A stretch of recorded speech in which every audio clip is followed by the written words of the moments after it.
Ever wonder why a single YouTube video can take anywhere from 3 hours to 3 days to record, edit and publish? Of course, if you create daily content, you already know it. And if you're an experienced YouTuber, probably you already kept the time. But in case not, and you are new to the content production, I would like to show you my entire system that handles 50% of operation in automated way. So let's jump on it.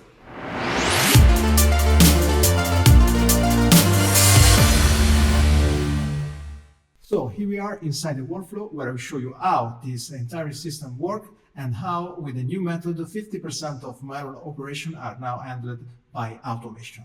And before jump on the real workflow, so the real automation, I would like to show you the map of the entire process just to make it understandable for you how does it work. So this is the whole method where all the operations were handled manually by me. For example, scripting, editing, thumbnail, and also review. Review was made by AI, but in this case it was me just prompting inside a different LLMs, and also description, timestamp, and upload and sharing on social media. All the entire process was made by me in a manual way. And to be honest, scripting, editing, and thumbnail is still manually because I really like to do. So is the other 50% part that is remain handled by human. And the goal here was to have the video published on YouTube. Of course, this method has some critics and some benefit. And just to be honest with you, the critics was, of course, all the time wasted prompting inside different LLMs and also update manually the script review by AI, but also adding the different information that AI provide me, like metadata, like description or title and tags inside YouTube. So typing everything manually inside YouTube. But also giving back to AI the video just to ask for a timestamp to create the chapters. So basically, I have all this operation handled by me. It was a lot of time wasting, but also creating different custom posts for each platform require a lot of time. The result in this case was slow delivery. The benefits in this case, of course, there are some benefits here, is that you have 100% of control of what you're doing, and you can customize basically everything from description, from the AI settings, and so on. And you probably have the zero tech problem and an outcome predictable. But in my case, my end goal is to produce more content in a faster way. So I put it here as a end goal to have 50% production automated and 100% distribution automated. And to achieve this, I develop a new flow and new process, and I will show you right now. So let's start talking about the two different workflow, because right now we are also having a different workflow just to content storing, just to store the content, because we are not uploading anymore directly to YouTube, but we are uploading in our server to later pass on this media to YouTube. For this reason, there are two key points here. One, we introduce the Content Hub warehouse, where effectively we upload the video that later will be passed on YouTube, and the Content Hub production, where we store all the information about the videos, about the details of YouTube, like tag, description, thumbnails, and so on. So we centralize the content production into different hubs. One for the media, for the files, okay? And now I will tell you how does it work. And now for the data. So for example, for the new videos, title, and so on. And the entire process works like this. There are some status inside this content hub production. Right now I'm using Airtable. I don't know if you are familiar with Airtable, but I will show you now in a bit. And based on the status for each record, where each record is a new video, okay? Based on the change of this status, some actions will be triggered.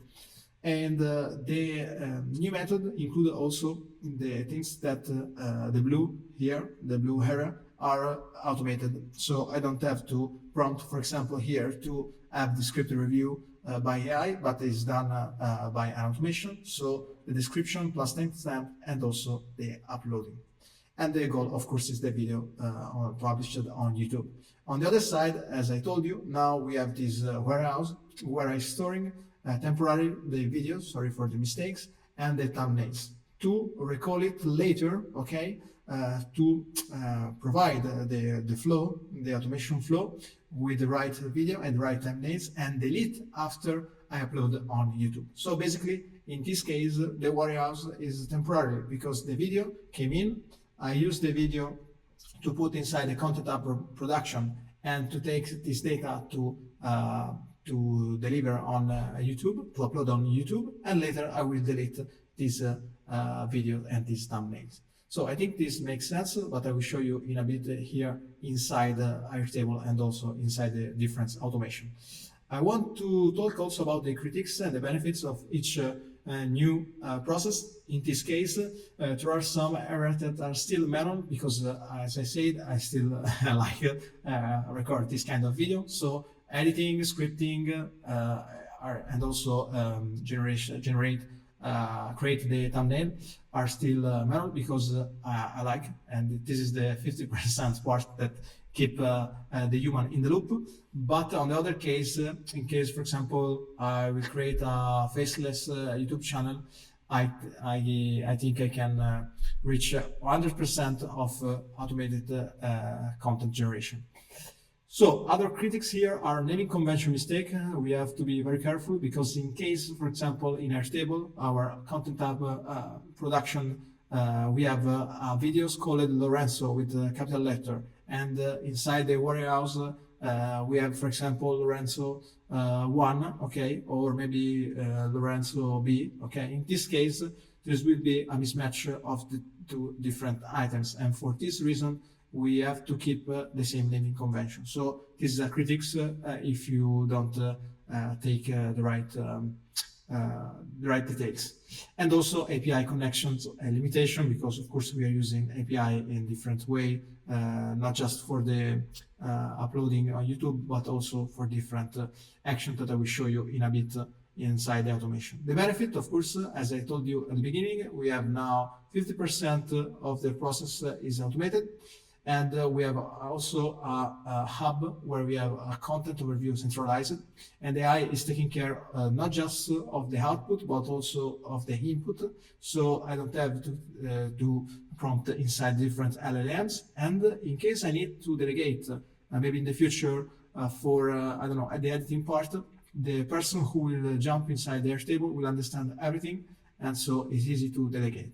So just to summarize, production now is 50% automated with a centralized metadata, and we have delegable tasks.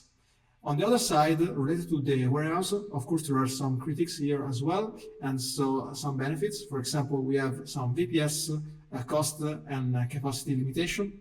Right now, for example, I'm paying like $5 per month to have 400 giga, and I think are enough because if you think about, I'm just using as a temporary store because the video come inside, I drag and drop from my desktop inside the server, okay, and after with automation, the video is uploaded inside YouTube, and later, always with automation, the same video will be deleted inside the VPS, inside the server. So there will be no space occupied by this video. And also other critics, of course, all the stuff related to the VPS, like security, capacity, status, and so on, and Airtable. Airtable, at this moment, I'm using the free version, so I have some limitation about, if I remember, yes, 1,000 record in the free plan, okay? So in case I create, I don't know, 2,000 video, of course I need the paid version because one record is one video in my case.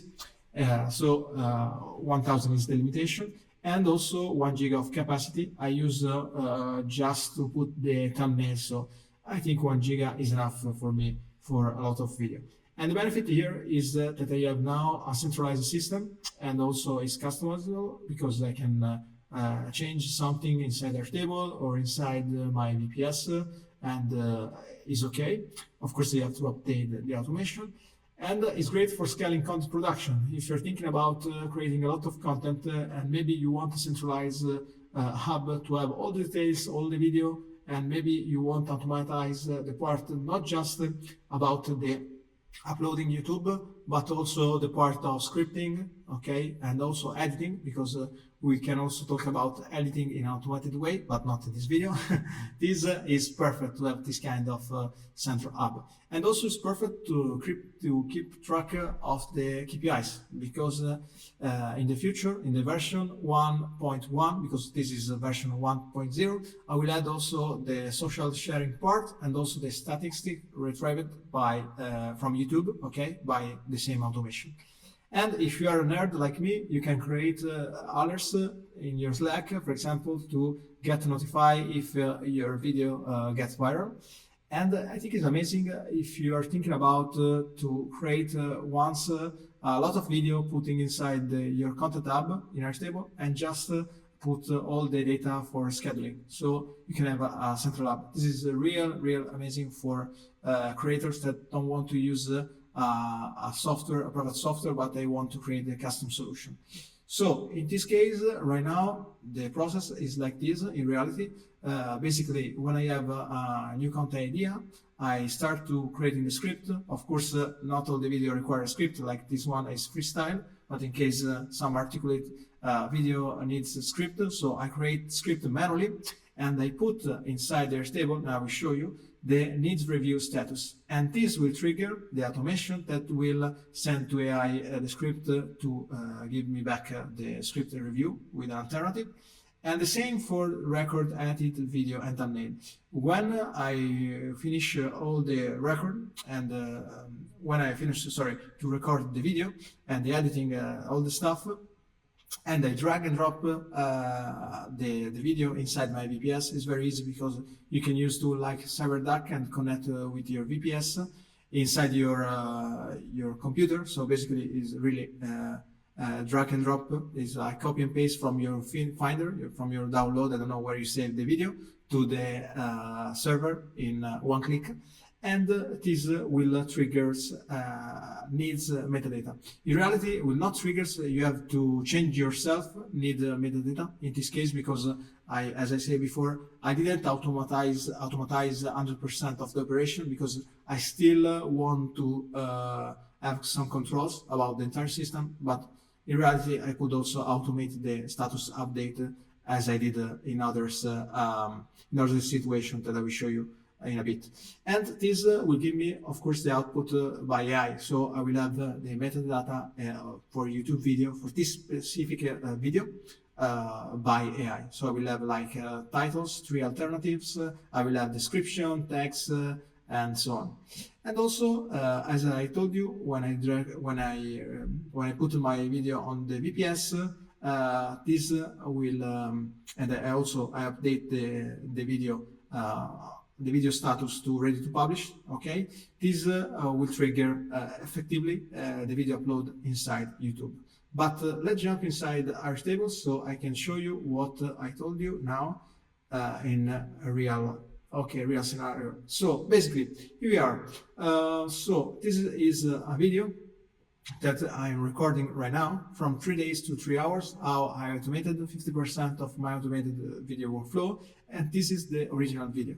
As you can see here, there is a slug. Slug is very important to retrieve the right name from the video itself, okay, but also from the record. So what we need here for the naming convention that I told you before, we need to don't have any difference from the name that is inside the video that I upload in my VPS, okay? So this will be the names, okay, of the video, but also this will be the names that is here, okay?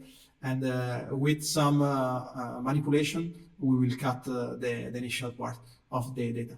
But here we have also the different status that I showed you before. So for example, we have, let me open draft. Draft is by default, needs review, okay, needs metadata, needs ready, metadata ready, and ready to publish and published.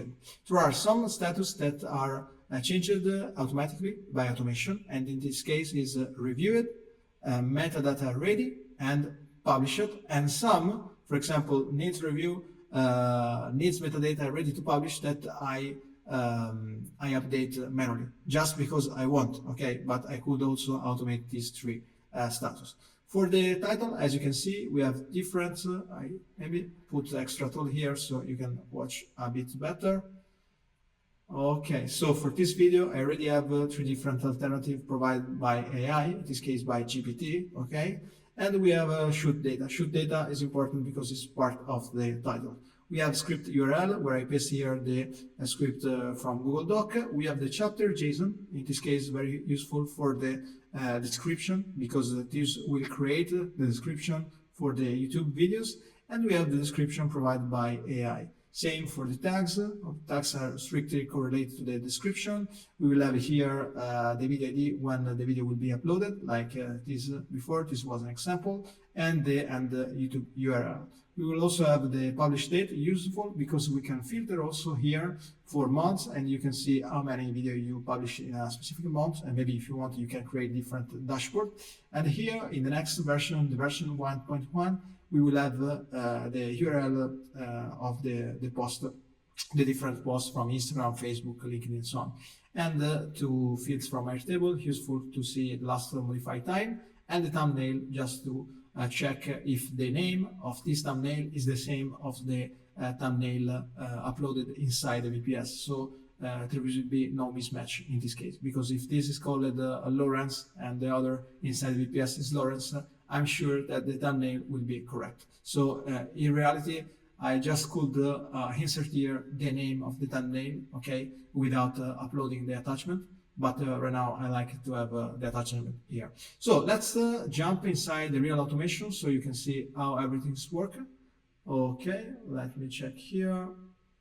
Okay, basically this is the automation related to the folder watch. This is the entire workflow with different node. Right now we are inside N8N. I don't know if you know this platform, but is one of the best for automation. Okay, there are also different platforms that I use, but for this workflow, I use this platform. So basically, this is where I retrieve the data, not the data, but in reality is where I retrieve the video, the data of the video that I upload inside the VPS. So I'm not retrieving yet the video, but the data of this video, for example, the name, and I do also some manipulation to cut out the extension. So for example, if the video is, I don't know, how to create your first automation .mp4, okay, this mp4 will be cut here. And based on this title, we will check inside their table to check and match the same record to be sure that we are telling about, we are talking about the same video inside our table. And this is the first workflow. Let's jump on the core for workflow. This is basically is what handled most of all of the operation of the entire system for the version 1.0. I hope to release the new version in the next few days, so I can record a new video and update you on the social media part, because as you can see here, there is no social media yet involved. But basically here, there is a trigger that check every minute or maybe every hour, I don't remember, about the status. The status I showed you before are this one. Okay, let me jump on the status inside our table. Okay, here we are. So basically it's checking the status, and based on the different status, okay, will trigger different action and different path. So for example, if I put the status in review, needed the review, in this case we will get the document of the script inside my Google Docs, and there will be a prompt here inside OpenAI to ask for a revision and also some tweaks, okay? And we will have the new version updated in the same Google Docs, and also we will have the record updated. So after this, we'll update also the status, just to say, hey, the review is made, is ready, okay?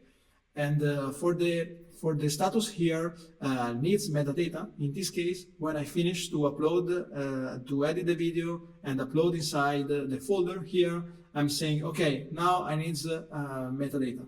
So I will retrieve the script review, so not the original, but the review.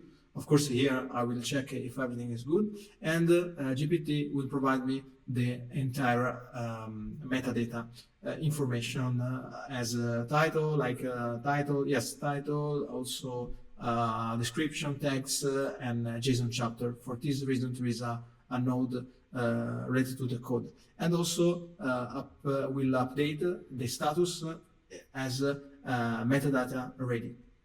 And now let's talk about the publish. This is the final path where the video actually will be uploaded on YouTube. And for this reason, we will check if this video, called with the same title of the record I showed you before, is inside the VPS, my server. In case not, a Slack notification will alert me about this one.